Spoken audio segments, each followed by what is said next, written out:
To whom it may concern. My name is Nat Murphy. In my tenure on this great earth, I have witnessed much turmoil in the great American struggle. I have seen great men fall and weak men rise to power, yet nothing I have witnessed caused more strife or more division than that of the divorce of our great nation, that cataclysmic civil war.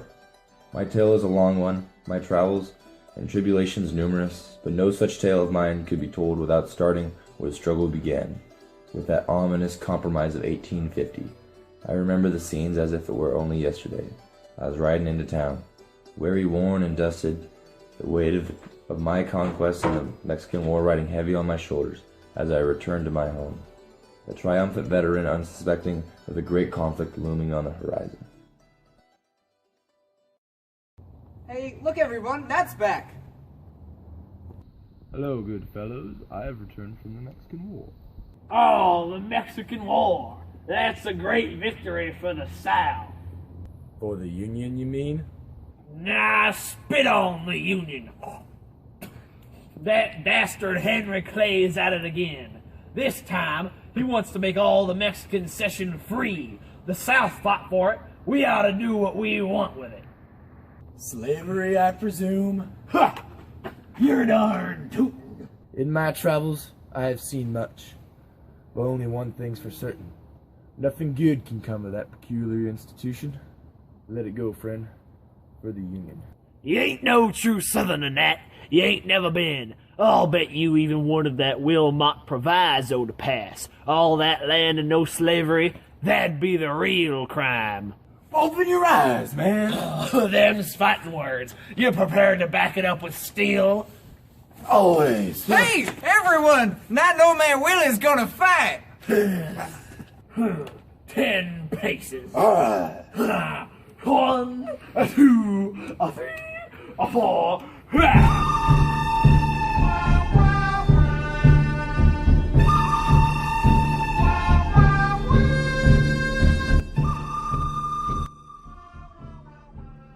After the run-in with Willie, I had to jump town.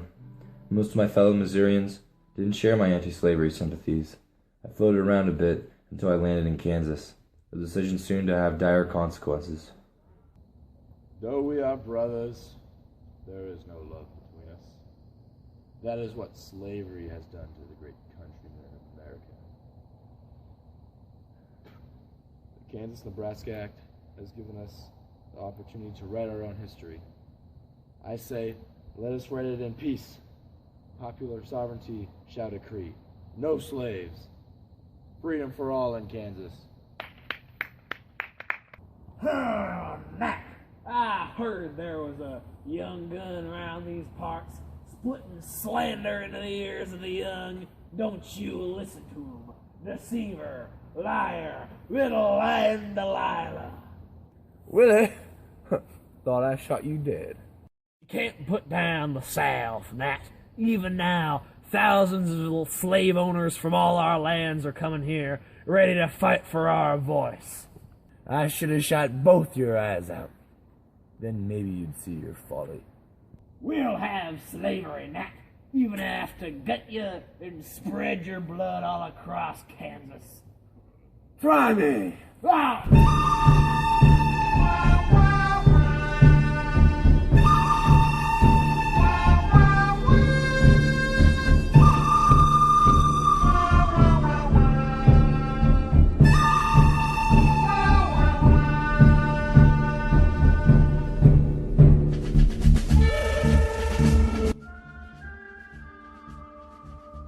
After Kansas, Nebraska, and Bleeding Kansas, I became disheartened by the widening vision between abolitionists and slave owners. Hoping that the legal system would provide a more healthy outlet for my quest for freedom, I moved back to my home state of Missouri and opened a small legal firm in St. Louis. Little did I know that I would soon land a momentous case in the form of a Mr. Dred Scott. Hello there, friend. Name's Nat Murphy, attorney at law. What can I do for you today? Nat, I'm Dred. I seek freedom for myself and my family, and I believe I have the case to secure it.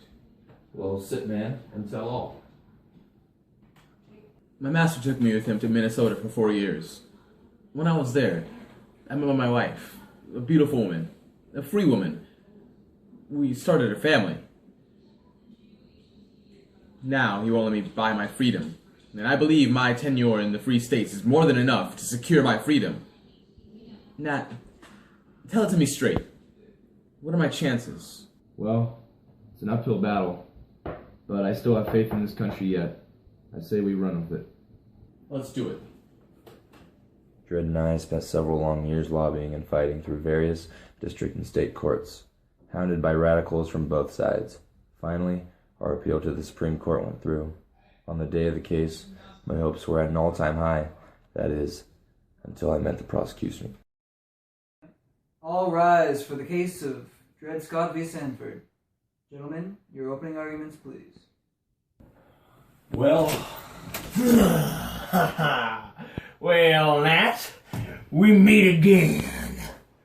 Willie, don't I remember beating you to death with your own arm? Don't I remember telling you something along the lines of slavery never dies?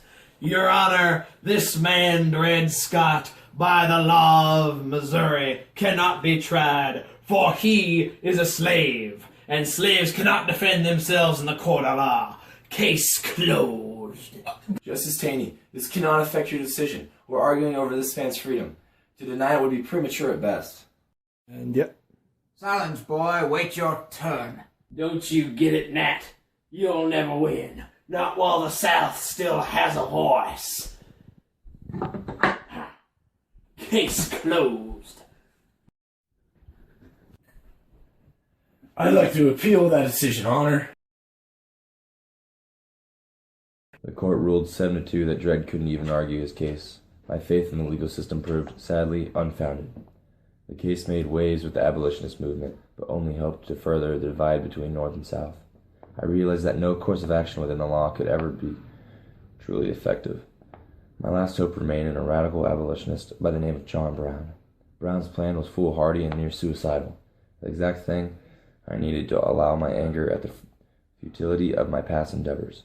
Brown planned to raid an armory at Harper's Ferry and help start a slave revolution. Needless to say, things went bad, and quick. We were holed up in the engine house, and some loud-mouthed Colonel Lee was yelling at us to surrender. Naturally, we weren't about to do that. Under the darkness of night, Brown approached me with a proposition. Nat, I need you to escape here tonight. Spread the word of what happened here. Don't let them forget the cause. John, no. I want to stay and fight. I have as much a right to die for what I believe in as anyone. Get it together, man. You can't lose out now. You're the best of us. Fly, Nat. Fly! Yep.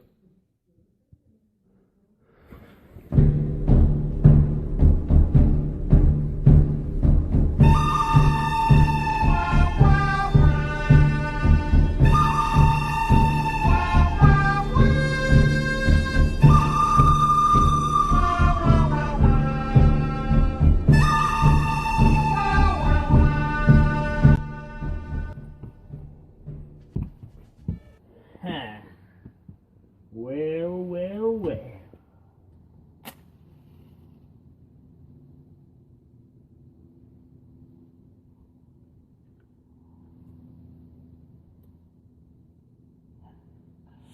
Little birdie's flying the coop, eh? What's the matter? Couldn't stand the heat? This act is getting old, Willie. Got the ball. Hit the dirt. Oh, poor Nat. Didn't anyone ever tell you not to bring a knife to a gunfight? Plus, what's the point of this little game if we can't talk in between? Don't you want to know how I found you? How I joined up with Lee's men after I heard you'd be here? How I waited night after night just knowing you'd come out of that armory one of these times. And I'd be there, waiting for you. All I want to know is, how long's the wait on that candy? Oh! Ooh! Ow! Ow! Ooh! Gee! Oh! Ow!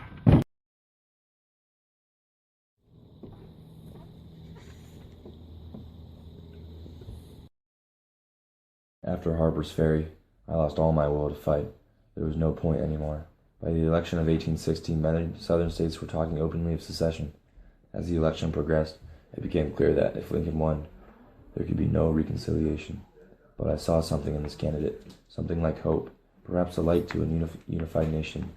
It was at a speech of Lincoln's in New York that my tale comes to a close.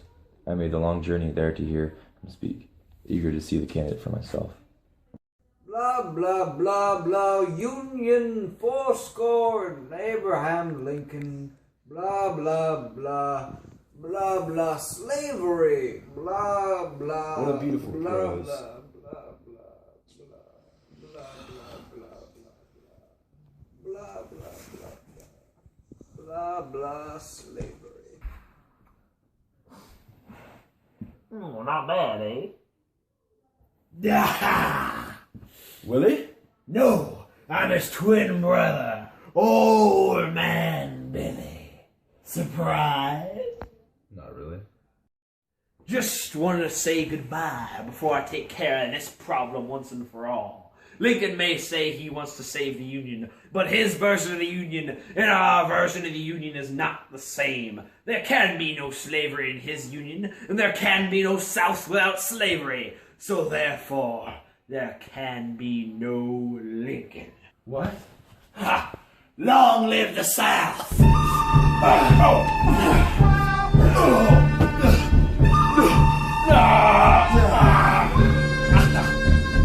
King of the South, King of the South, King of the South, King.